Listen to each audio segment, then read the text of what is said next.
السلام علیکم ورحمۃ اللہ وبرکاتہ۔ رب اشرح لی صدری ویسر لی امری واحلل عقدۃ من لسانی یفقہوا قولی۔ ربی زدنی علما، ربی یسر ولا تعسر وتمم بالخیر وبک نستعین یا فتاح یا فتاح یا فتاح۔ اللہم انفعنا بما علمتنا وعلمنا ما ينفعنا وزدنا علما۔ سبحانک لا علم لنا الا ما علمتنا انک انت العلیم الحکیم۔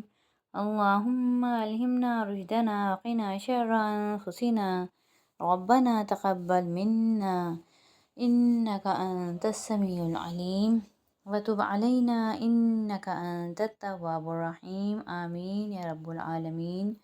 40 مصنون دعاؤں کی سیریز میں آج ہماری اگلی دعا ہے نماز فجر اور مغرب کے بعد کی دعا۔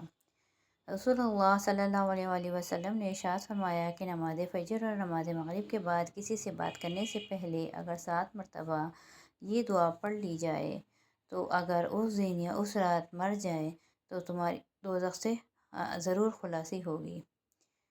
سبحان اللہ۔ دعا پڑھتے ہیں۔ اللہم اجرنی من النار، اے اللہ مجھے دوزخ سے محفوظ فرما۔ اللہم قواعد دیکھ لیتے ہیں۔ اللہم میں اللہ موٹا پڑھا جائے گا، ہما میم مشدد ایک الف کی مقدار غنہ کریں گے، اجرنی نون یا زنی یا مدہ بن رہا ہے، ایک الف کی مقدار کھینچیں گے، من النار نون مشدد میں ایک الف کی مقدار غنہ اور پھر نار نون الف نا، یہاں پر بھی الف مدہ بن رہا تو ایک الف کی مقدار اس کو کھینچیں گے۔ دوبارہ پڑھ لیتے ہیں۔ اللہم اجرنی من النار۔ امید ہے آج کی دعا آپ کی سمجھ میں آ گئی ہوگی۔ اللہ تعالیٰ سے دعا ہے کہ اللہ تعالیٰ ہمیں سنتوں پر عمل کرنے والا بنا دے اور سنتوں کا پابند بنا دے۔ وآخر دعوانا ان الحمد للہ رب العالمین۔ سبحان ربک رب العزة عما یصفون وسلام علی المرسلین والحمد للہ رب العالمین۔ السلام علیکم ورحمۃ اللہ وبرکاتہ۔